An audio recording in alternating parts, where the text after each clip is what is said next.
السلام علیکم۔ سورۃ الحج آیت نمبر 8۔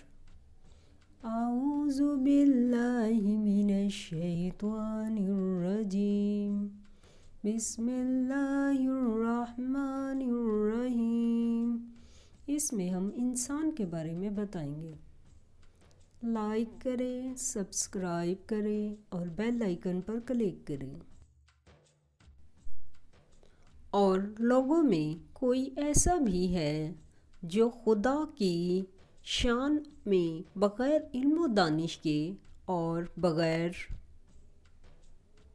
ہدایت کے اور بغیر کتاب روشن کے جھگڑتا ہے۔ سورۃ الحج آیت نمبر 9۔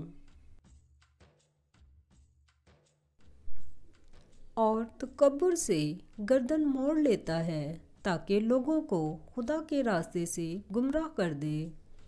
اس کے لیے دنیا میں ذلت ہے اور قیامت کے دن ہم اس عذاب آتش سوزاں کا مزہ چکھائیں گے۔ سورۃ الحج آیت نمبر 10۔ اے سرکش، یہ اس کفر کی سزا ہے جو تیرے ہاتھوں نے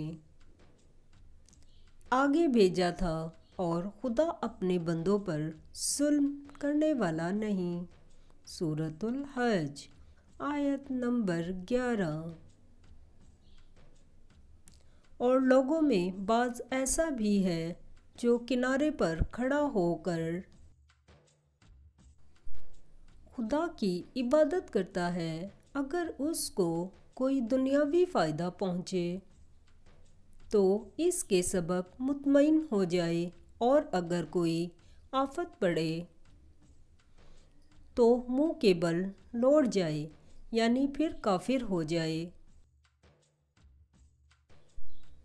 اس نے دنیا میں بھی نقصان اٹھایا اور آخرت میں بھی، یہی تو نقصان صریح ہے۔ سورۃ الحج آیت نمبر 12۔ یہ خدا کے سوا ایسی چیز کو پکارتا ہے جو نہ اسے نقصان پہنچائے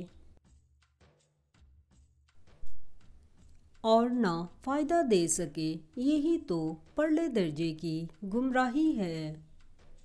سورۃ الحج آیت نمبر 13۔ بلکہ ایسے شخص کو پکارتا ہے جس کا نقصان فائدے سے زیادہ قریب ہے۔ ایسا دوست بھی برا اور ایسا ہم صحبت بھی برا۔